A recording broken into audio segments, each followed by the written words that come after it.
All right, welcome back to the program. My guest is joining me right now. Eze Onyekpere is a fiscal governance expert. Hello and welcome to the program.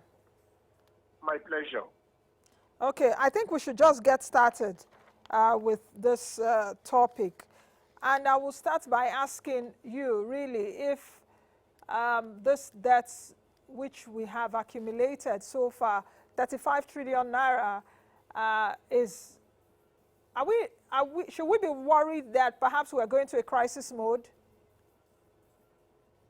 Yes, very well. Nigeria is already in a fiscal crisis mode, and we should be grievously worried because we have a situation where between 2015 and today, we've had our debt increase by over 181%. And so we started in 2015 with about 12.6 trillion, and today we are discussing 35 trillion. You can imagine the increase, the double-digit increase. And this 35 trillion excludes another 10 trillion, which is the $25 billion in ways and means that is going to the central bank. So by the time you add that, you are discussing about 45 trillion naira. So in essence, we have a situation where our government is living in denial. The government is saying, oh, we are still within the threshold. It's only 21-25% of our GDP. That's the debt, the ratio. But that's not the issue. The issue is not the GDP. It is about your revenue.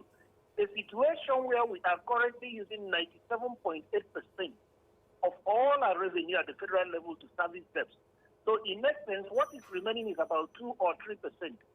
So there is a crisis in our hands, and if we understand what we have been denied because of these debts over the last 5 years, we will definitely take it more seriously. For instance, in the last 5-6 years, we've used 11.679 trillion to pay debts, which is an average of 1.946 trillion every year, as against using 8.319 trillion for capital expenditure, which is an average of 1.386 trillion a year.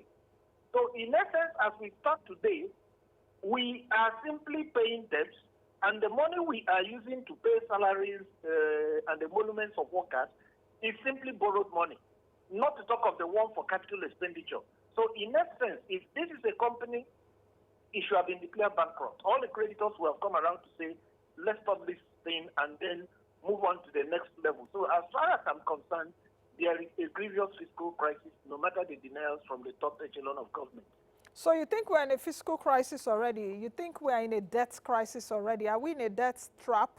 Just like we found ourselves years ago that we approached Paris Club and the others, and we were given a debt forgiveness. That's the A part of the question. And the second part of the question is, of course, like you've said, the denial from the government. Do you think that the government also has, you know, some kind of, not role to play, but is the government also right by saying, guys, we know that we are borrowing so much, but we've not entered a crisis mode?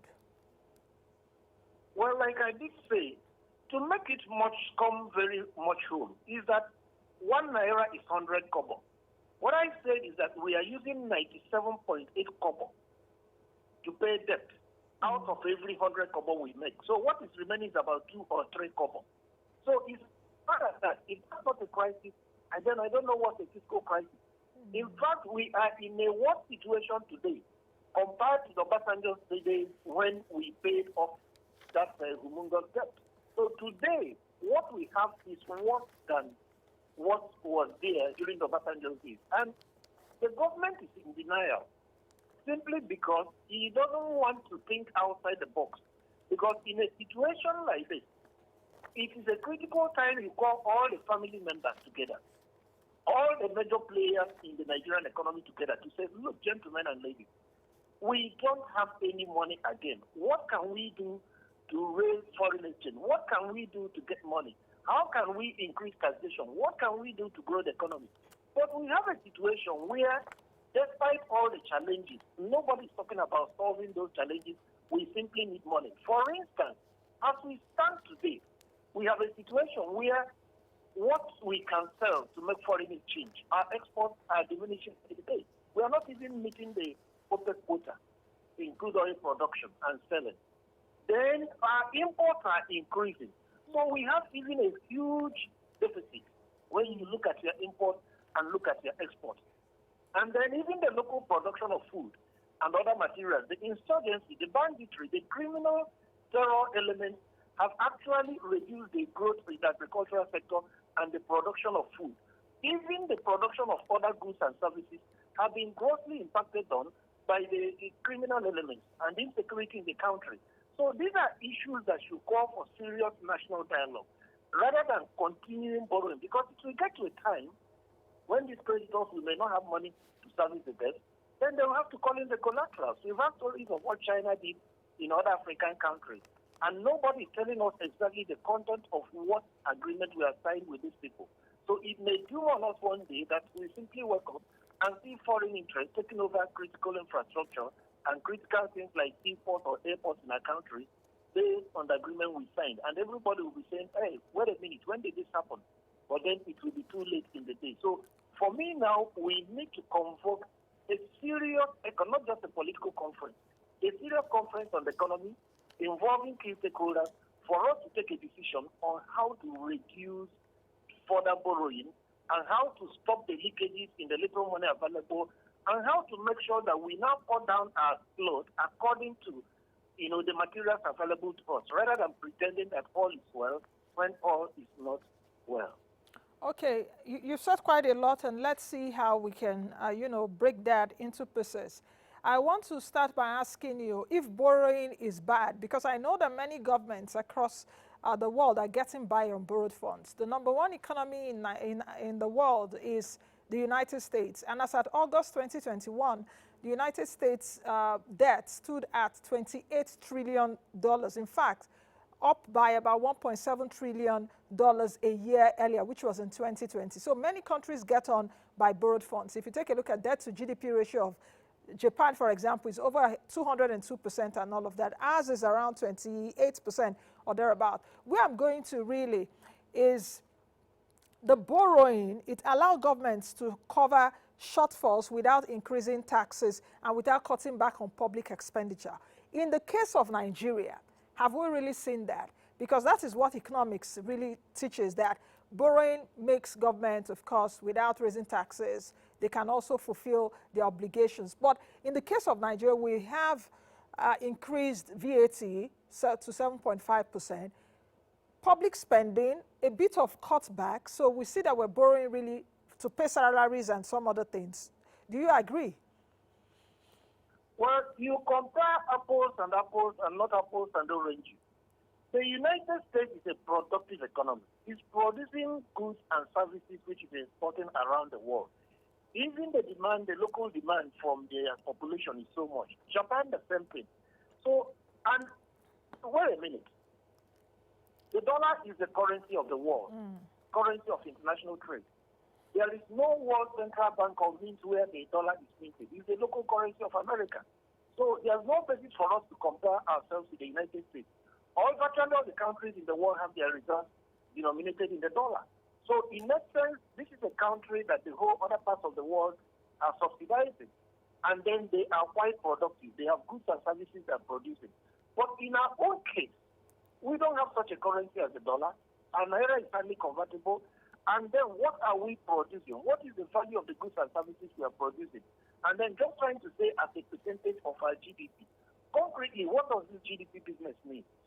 You look at the contribution of agriculture, for instance, about 20 or 21%. You question yourself, why is the contribution of agriculture 21%, for instance, while this contribution to revenue is not even up to 5% or is little? Why is it that only oil, which is contributing less than 10%, is bringing the bulk of the revenue? So these are critical questions we need to resolve when we are comparing our debt to our GDP. And then you also look at the revenue. What revenue is available to the U.S. to pay back its debt?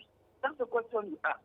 If they have the revenue and they can manage to service their debt, fine and good. In our own case, we don't have the revenue. We are not producing anything. We are quite importing everything, including toothpaste. So at the end of the day, it is time for us to cut down on our expenditure. For instance, the kind of money we use to run the bureaucracy, we should cut down. We have to plug the leaking pipes of corruption. All the money that the Auditor General reports every year is missing. Why have we not recovered them? What are we implementing to implement the Orasane Committee report with a few additions here and there, reviewing it, and then finding how we can cut down on the cost of governance? Why do we still have our public officers driving convoys of vehicles running to hundreds of millions? None of them is produced in Nigeria. Even when you have money for them to buy vehicles, they are not patronizing the local assembly plants. We are simply running ourselves like prodigals. We can't compare it to Japan or America or Britain or other productive economies in the world. So that is the central challenge we face. Our situation is not the same as theirs. So we need to sit down and tell ourselves the home truth. Now, if we're talking about the home truth, just like you've said here, and we shouldn't compare apples and oranges. We shouldn't compare ourselves with the US and other developed economies. If you take a look at what you have said, that perhaps cost of governance should be reduced and all of that.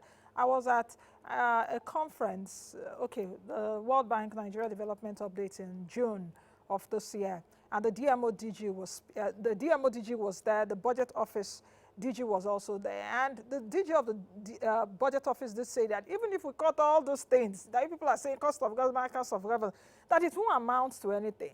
Now, where am I going to really is, do you think that we should agree with the government that we have a revenue problem, or we have an efficiency of expenditure problem? That's an expenditure efficiency and effectiveness, transparency, accountability problem, than what the Minister of Finance always say, that we have a revenue problem, let's make money. But the monies that we have already, how efficiently are we spending those monies? Now, whether you call it a revenue problem or a debt problem is a matter of semantics and nomenclature. It doesn't change the fact that we are heavily indebted and we have no money to pay, or that when we finish payment of our debts, that servicing of our debts, that we don't even have money to pay salaries or run capital expenditure. But I don't want to agree with the DG that the cutting of this cost will amount to little or nothing. If you cut this cost, that's one aspect. Now you go into recover independent revenue of the federal government. We have already said it that we made this recommendation in the past, and it appears the government is now adopting it. If you look at the N12 2022 to 2024, it's talking about making sure that all government-owned enterprises are on the TSA for all their transactions. And they have now agreed to reduce their expenditure to not more than 50% of their revenue. The other one, federal government will take not less than 75% of it, and then 25% of that money, the remaining, can go into their capital funded for the GOEs. So by the time you cut this leakage, you can see independent revenue of the federal government moving from what it used to be 200-300 million to more than 500 million in the first 5 months of the year, billion. So by the end of the year, we'll be talking about not less than 1 trillion. That's one aspect of it. Then you look at something like solid minerals. Go to the NTF again. They are reporting that all that will come into the federation account for sharing between the three tiers of government from solid minerals is only what? 5 to 6, not more than 5 billion naira every year. But yesterday, I saw the top page of one of the major newspapers where a certain minister of solid minerals was accusing the elite of smuggling out gold and solid minerals out of the country. Some part of the terrorism and challenges in the Northwest is because of illegal people who are mining solid minerals. So we broke that loophole as well. That could get us $1 trillion or $2 into the federation account.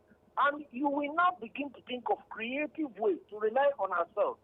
For instance, in the health sector, we must have universal compulsory health insurance scheme payable by premiums by everybody who earns at least the minimum wage. Let it remain those who don't earn anything. Government can subsidize for them. We creatively manage the resources in the country. I don't want to believe that it's so bad that if we put our thinking caps on, that we will not be able to do anything. For instance, even government procurement will be used as a means of growing the local economy. Look at all these SUVs that are buying. If you are purchasing it from the local assembly and manufacturing plants, you will put more jobs in the economy. Those people who are employed will pay taxes, and then, you can even export if the companies grow to nearby countries in West Africa. Look at the Dangote refinery, for instance. What stops it from coming on stream so that we can save all the money, the foreign exchange that we are using to import petroleum? So this is a question of putting up our thinking cap. This is so commonsensical. By the time you stop the bring and in insecurity and people go back to their farms and you do proper local value addition to the agricultural sector, then some of these things were important. We will stop importing them, and then link up all the government-funded research institutes to production and service delivery. We can change the narrative. It's a question of, do we have competent men and women who have vision? It's not enough to put people in positions of power to occupy space, because nature affords the vacuum. Occupying space is not equivalent to leadership. It's not equivalent to management. It is not equivalent to the way to run a modern society. With utmost respect, most of the people I find on the corridors of power today are actually occupying space. They are not bringing any new ideas, no innovation, nothing creative. They want to earn their salaries, occupy the space, and let it be written in the history of Nigeria at some point, I was Minister A or Minister B. That's all. Nothing new. I remember those days in my science class that I can't remember what it is again that occupies space. So you're saying that those in government right now, what they're doing is occupying space and we're paying them. Well, let me also give you a practical example. You don't simply go borrowing. You must borrow for sectors that are regenerative. For instance, why is government building to fund railways and it's just going, the money is just going back, we need to pay back from the central pool? Just like you build roads. After building the railways, why don't you invite private sector to run the locomotives and pay X amount of money for us to be able to maintain those railways and pay back? Let's put these things to commercial use. Why are we not doing sustainability analysis, proper cost-benefit analysis for all those new projects we are borrowing for? For instance, I expect some of the GOEs that are in good shape, that have good corporate governance, to begin to securitize their assets, to borrow money on the strength of their balance sheet and corporate performance. So that if you properly structure the railway corporation and the way it makes, it won't be a sovereign debt. It's a debt that will be paid back from the cash flow and the balance sheet of the railway business. And not simply get GOEs to borrow money, and when they borrow money, they mismanage it. They don't pay much as independent revenue to the government. And when it's time for paying the debt, from the consolidated revenue from everybody's money. It doesn't make sense. So I'm insisting that it is our approach, the policy implementation, the policies, the quality of the human resource that is managing the Nigerian economy. That's what exactly you see reflecting in this, crisis that we are currently having today. You said quite a lot. I don't even know where to come in from anymore, because if we take a look at this rising debt profile, especially from the statement that the DMO just put forward this week, the DG said our debt has climbed to 35 trillion naira. And when I did the mathematics, in fact, you are owing 169,902 naira net debt per capita. That's what it means. I'm also owing the same. Our children, yes, are owing the same. I remember the last time we spoke about this issue too. The net debt per capita was around 150 or 130,000 naira each Nigerian owes. So this is how serious this is for us, for those of you watching right now, that you're owing 169,902 naira. Some people, their salaries are not up to that. So what am I talking about in essence? If we take a look at the debt sustainability plan, really, what changes can we bring into that? That's the A part of the question. Then the B part of the question is that Nigeria would approach the international capital market next month for Eurobonds issuance of $6.2 billion. How do you see that? What are your thoughts on that? Perhaps is this a good environment to also raise the Eurobonds? And that's why I was saying that we needed to call a halt, to continue borrowing. And sit down and discuss that even if we want to borrow, what are the terms, what are the projects we are investing it on, so that we can now sit down and think dispassionately, because we are owing 35 trillion, and the president is sending new bills, which I'm very sure the Lawan National Assembly will also approve. You will be adding it and then compounding the debt by the day. So it's such a situation where we will no longer be able to pay. And when you remember the foreign exchange risk involved in this borrowing, you are borrowing at a time the Naira is fast losing value. Today it's almost 570 or thereabout to the dollar. And there are predictions that before the end of this year, it could reach 800 or 900. Where are you going to find the money? Where are the sectors that will generate the foreign exchange for you to repay when the time for repayment is due? So I am saying that it is not just enough to say, go and borrow more. sit back and look at the monies you borrowed. What were the promises that were made when you borrowed those money? Are those promises materializing? If they are not materializing, what can we do? And what are the sectors for which we must compulsorily borrow? Must we continue borrowing to pay salaries? If the wage load is so heavy, what can we do to shrink it a bit? And I just mentioned to you, Saudi Arabia, when the Aramco oil company had to borrow on the strength of its assets to help the government get over some when they had a small fiscal crisis. What is our NNPC doing? When are we going to restructure it under the PIA so that we have a credible company that can even borrow on the strength of its cash flow? So we can't continue doing the same things over and over again and expecting different results. And that is exactly what we are doing. The 35 trillion you calculated and you are apportioning to every Nigerian, you have not added the 10 trillion from ways and means. So add it. You will even see that the DMO and the people who constructed the M7 are saying, oh, we are raising the limit from to 40% of our GDP, the new borrowing limit. We already hit that 40%. If you look at what the member of the economic team, Salami, said yesterday or some days ago, and the figures he reeled out, you will discover that we've already hit that 40% of GDP in terms of this. And we're even moving beyond it. So it is not a question of going to the international capital market to borrow. On what terms, because of our economy, which is lying prostrate, on what terms will living creditors give us the new money? Of course, definitely, it will be the interest they will charge us will be far higher than countries that are very well managed. So I don't see any light at the end of the tunnel if we don't sit down and tell ourselves the truth that it is not well. If we keep pretending that, oh, our peers are borrowing about 60 or 70% of their GDP, and somebody the other day talked about the ECOWAS convergence criteria, which they said is more than is it 55% or or 70% or thereabout. And you ask yourself, when you borrow 70% of your GDP, how are you going to pay? So whether you call it revenue problem, whether you call it debt problem, is semantics. Bottom line is there is no money. There's no money. How do we raise the money? There's no money, and the little money we have, we're using it to pay debts. So how are we going to survive? Yes. Right.